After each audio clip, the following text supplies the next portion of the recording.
Hey NAI football fans, Corey Thorpe here with another edition of the NAIFBALL Podcast, powered by AdCraft USA, your custom apparel, merch, and uniform experts. Our friends at AdCraft have been with us for many years now. They've run web stores for us multiple times. These guys are NAI fans and family who are experts in the apparel and merchandise world. AdCraft allows you to take the hassle out of ordering. Let their knowledgeable design and customer service staff handle everything from hosting the store online, shipping the product, and helping your customers so you can get back to the game. Find them online at adcraftusa.com. All right, NAI football fans, this is Corey Thorpe back with another edition of the NAIFBALL Podcast, powered by AdCraft Custom Apparel and Merch. You heard them in the ad read before, so we'll get down to it. We have our last semifinalist tonight. At least I think it is. I don't know anymore. All these teams. We're down to the final ones. But we have Joel Osborn from Benedictine. Coach, how you doing tonight? Doing great. I appreciate you having me on, and I appreciate you covering NAI football in Benedictine College. Thank you, sir. We appreciate y'all. It was a really good season for Benedictine last year, and you can't get much better than starting off with a whale of a week 0 game against Morningside. You get up early. Morningside in the middle two quarters pulls a couple of scores back. You end up pulling it out 48-45. A couple of big plays, especially that one Yeah, in the first quarter, getting a pick six. Talk to me about that game. it was a great game. There was a lot of action back and forth. Really all phases ended up having significant plays during the game, and you had to keep playing, and came down to the 1 yard line with no time basically, and one play to win it all. And we came up and we made the play, and I'm really proud of our kids. That set the tone for our season. We had a really strong group of seniors, and so we felt like going on the road and playing a really good school like Morningside would set the stage for the rest of our season, and it did. It really helped us, especially in the playoffs when we had to go on the road. A couple weeks later, it's not such a good outcome there. It's a 52-28 loss against the eventual national champion Grandview.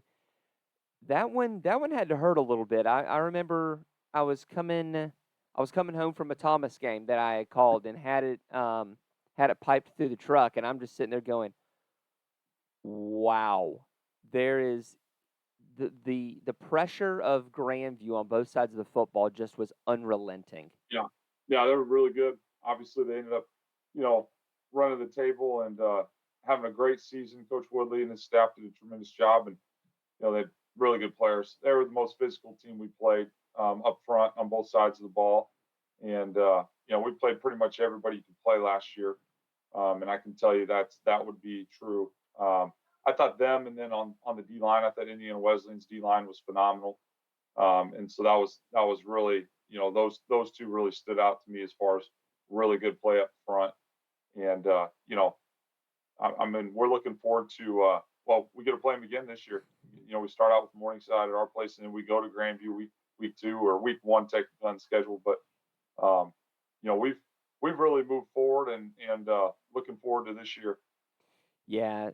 So just driving through a couple more of those games from last year, you split between Baker and Mid American Nazarene. Talk to me about the division as a whole, where it was back in 2018. Benedictine goes to the national championship. Baker has their run there, but now you've got MNU that's joined in. It's such a deep division. Yeah, it's a really good division. I mean, I think the quarterback play has been really strong, and MNU graduated their 4-year starter. We return ours. Baker returns theirs. MNU's defense coordinator's taken over for Coach Hanson, who did a great job and has left for Southwest Baptist. And Coach Regalato's back and does a tremendous job there, and got a lot of respect for how those guys run their programs. And I'm sure MNU is going to continue to go in the right direction, and they do a good job. So they're good people there, and that's a terms of like who's in our, in the Heart South. Those are good teams. They prepare you, I feel like, for what you're going to see in the playoffs. That would be the really big positive there is, in the back half of the season, you're playing tough games. And so, we've been, I think, the last 2 years, I think we've beat Baker. Baker's beat MU. MU's beat us. So, maybe that'll change this year. We'll see. Then Yet to be determined. yeah, it's always fun to, you get into mid-November and I find myself every year rereading the tiebreaker rules, and making sure I know exactly who's where, and what's going on there. We get down into the playoffs and it is three very good running teams, but three distinctive styles of running the football, between Ernie Caesar at Tex West, between the guys at Indiana Wesleyan, who you've already commented on their physicality, Ryan Whitwell, a good running back there, and then that Kaiser offense, with their stable of running backs. Talk to me about making your way through and trying to stop the different types of run. Well, I thought our defense line really showed up and our, how we played. You look at the kid from Texas Wesleyan, we held him to 31 yards on 18 carries or something crazy, and he was averaging like 10 yards a carry. So I thought we really did well versus them. I thought our defensive line outplayed their O-line. I thought the same thing versus Indiana Wesleyan. We created a lot of turnovers. And then I thought when we played Kaiser, we really did shut the running backs down. It was the quarterback in terms of like running a few runs, scrambles, design runs. They did a nice job with that. But other than that, though, the backs really didn't get going versus us. So that was a big challenge. I mean, if you would have said, okay, these are the three teams you got to play, and then if you win Kaiser, you got to go play Grandview and play Jackson Waring, who's probably as big of a running back or the biggest running back out of all those guys you just talked about, playing quarterback. So yeah, it's a challenge. I mean, there's great players in the NAI. That's the thing you notice when you get in the playoffs and you play those top schools. So it's a challenge. It's honestly a lot of fun.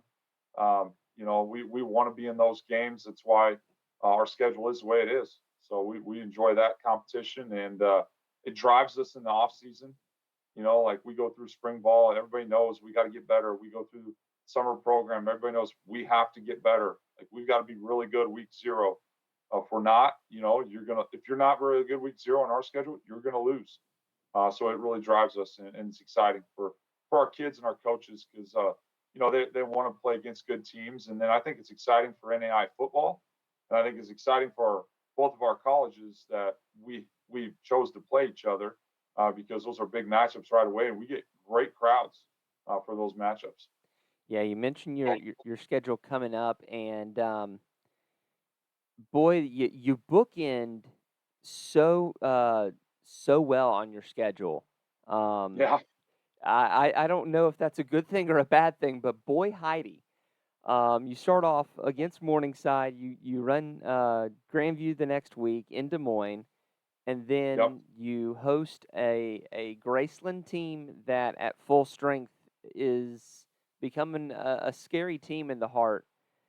At the end of your season, you go at Baker and versus Mid-American Nazarene, which means that we're not going to have, more than likely, a Heart South champion until probably about 5 o'clock Eastern time on November 15th. I would agree. Now, more than likely, that's what it looks like. So I think it was really cool for us is like there's challenges all throughout our schedule each week. It's 1 week at a time. For us right now, I look at how we operate in spring ball. I met with our quarterback and I'm like, what do you think, Jackson, about spring, spring practice and everything, how we do it? He goes, I absolutely love it. We get challenged, we get reps, we develop, we do a legit spring game, and I just, what do you mean? He's like, well, my friends are playing Division I right now, and they're not getting any of this. They barely have a team, with roster turnover, and it's really old school.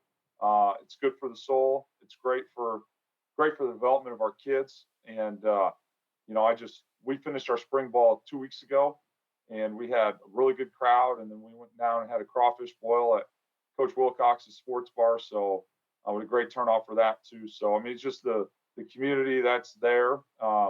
It's building, it's getting better as we continue to grow our program, and yeah, we're excited to move on. Now we got finals coming up, and then we got summer program will start here pretty soon.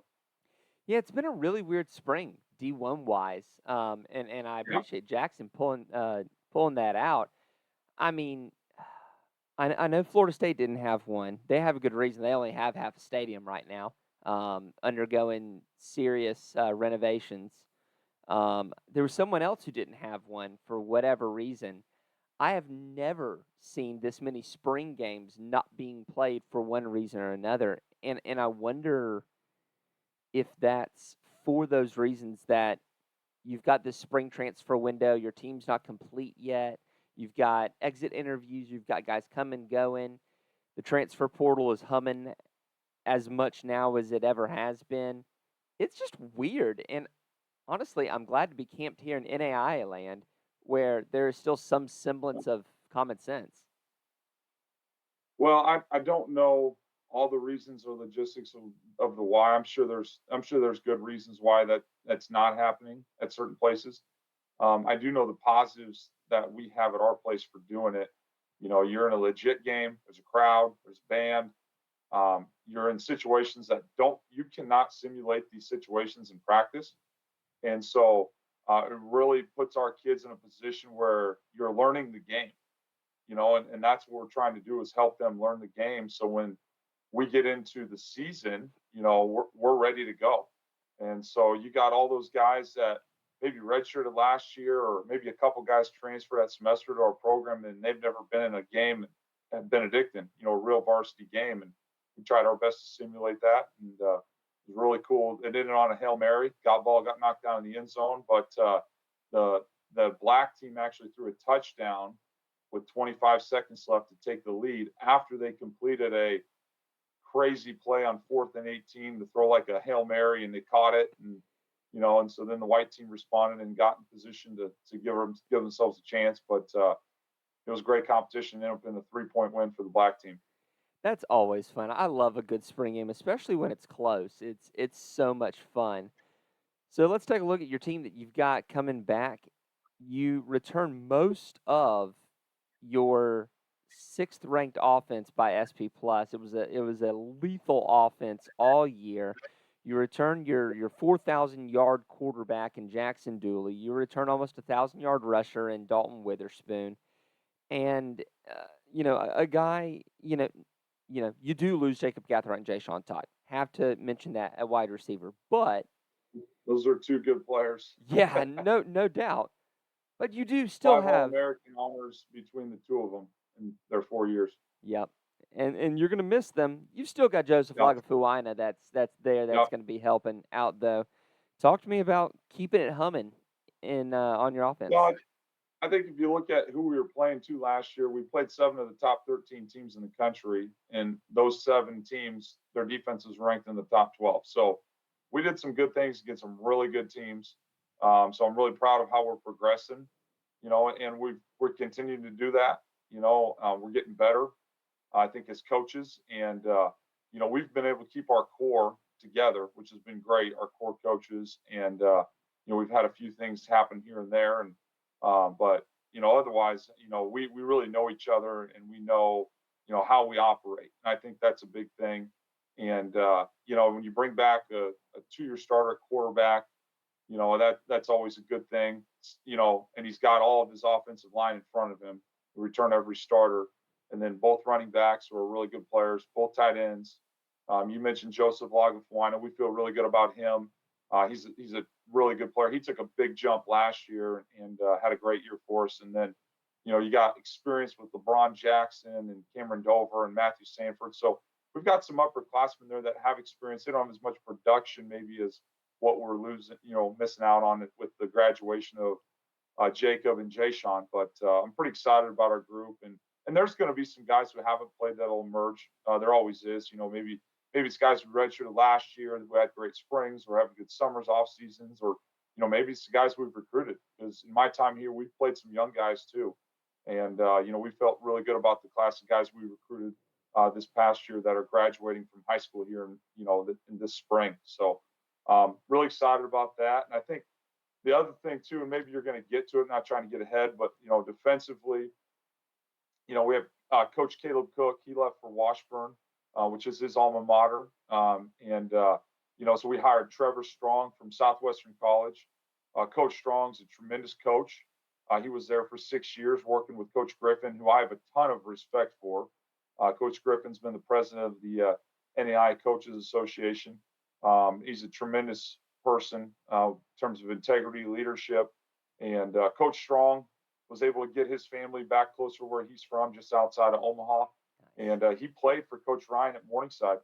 So he's got that championship pedigree in him. And I'm really excited about what he's going to bring to the table.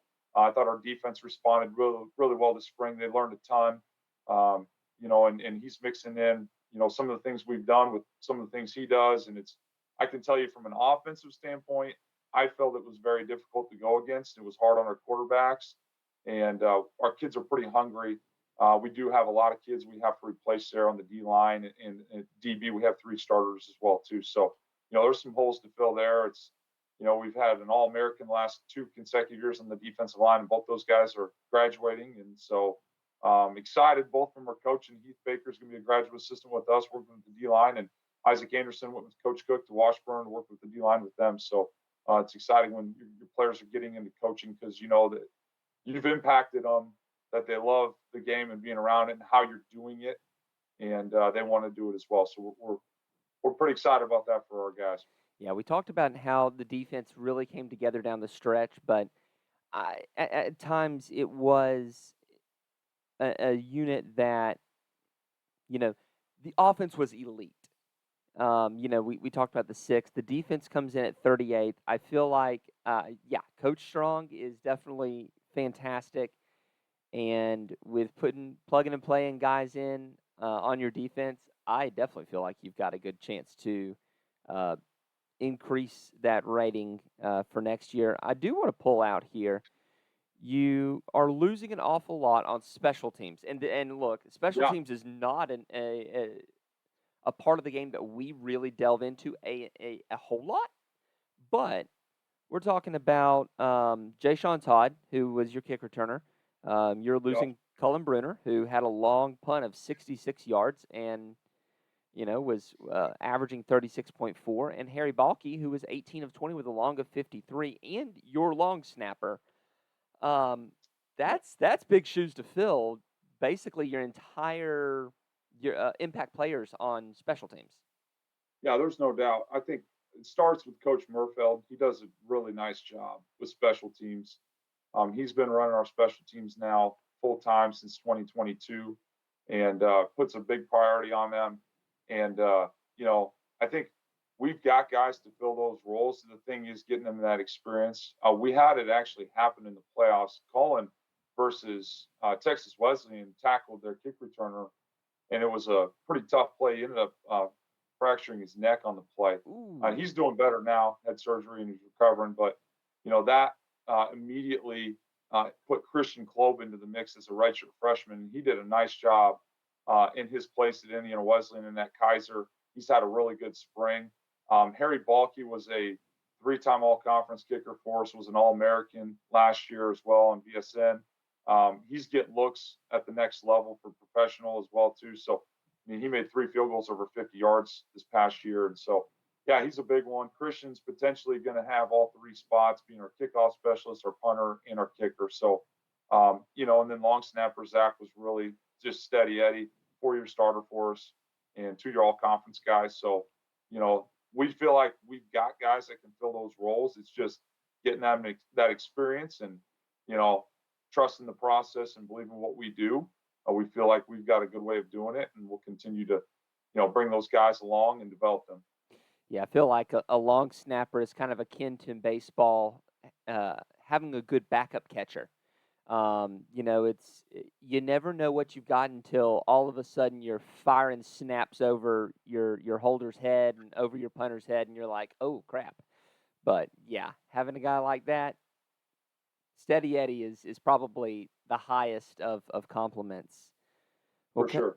Well, Coach, the Heart is and has been one of the best conferences in the NAI over the last few years since we've been covering it. And it's been fun. We talked about the Mid America coming up, and we've talked about some of the history, but just looking at it from a 30,000 foot view, everyone has windows. Where you are able to get a couple of really great players together, and you're able to ride that wave.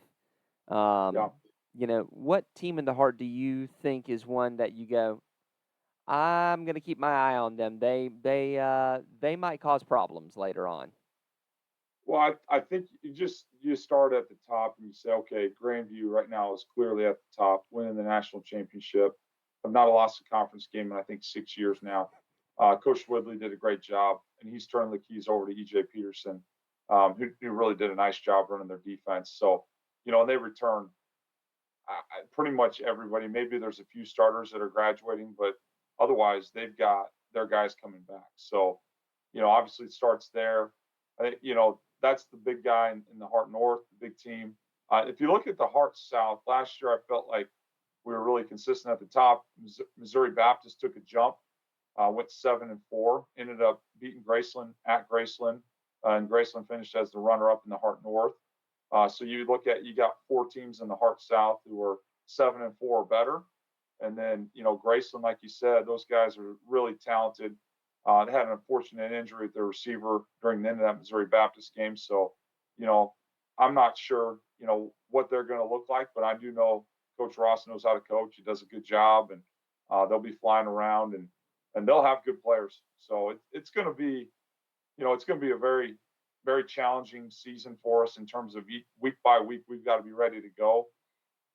I don't know if there's a dark horse right now that I haven't mentioned that's going to, end up being over 500 or, take somebody down. I think if you were to say we didn't play Peru State last year, but obviously they played Grandview very tough, and I think Coach Ockengay does a nice job with recruiting. They've got some facility upgrades going on there. Their alums are putting a lot into their program. That'd probably be a team that you'd say, okay, be on the lookout for Peru State. Well, Coach, we all know that if we're not trying to push forward and get better, it doesn't matter. It's every fact it's every part of life. Honestly, if you're not getting better, you're getting worse. So, what area of your program in this upcoming year, whether it's something on the field or something off the field, are y'all really focusing in on and homing in on in 2025? Well, I think it's new every year. We have a completely new team. In a lot of regards, we're going to be a lot younger. So I think we've got to continue to harp on attention to detail across the board.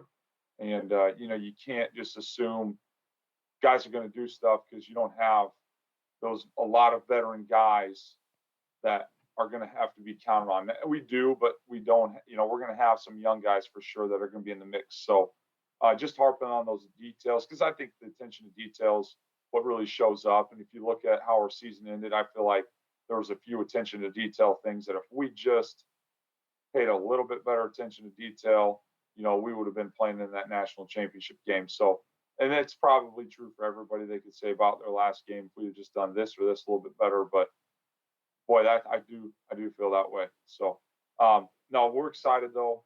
We're continuing to build here. It's a great place. Leadership on our campus is phenomenal with our president, Steve Minnis. Our Charlie Gardmeyer is our athletic director. He's a great guy to work with. Former coach at Benedictine, still in leadership role. And so those guys get it. They're doing a great job. If you were to say, come look at Benedictine's campus, our campus is booming right now. We're building a $50 million library. It's going to honor the Constitution of the United States of America and the rule of law. So not a lot of people in higher education are doing that, but we are here, and it's attracting people. Well, Coach, thanks so much for coming on the show tonight. I know it's been a whale of a weekend for you. Thank you for taking the time out to come visit with us. And, man, we are just looking forward to what the 2025 season has to offer. Yeah, thanks so much, Corey, and I appreciate all your coverage on NAI football.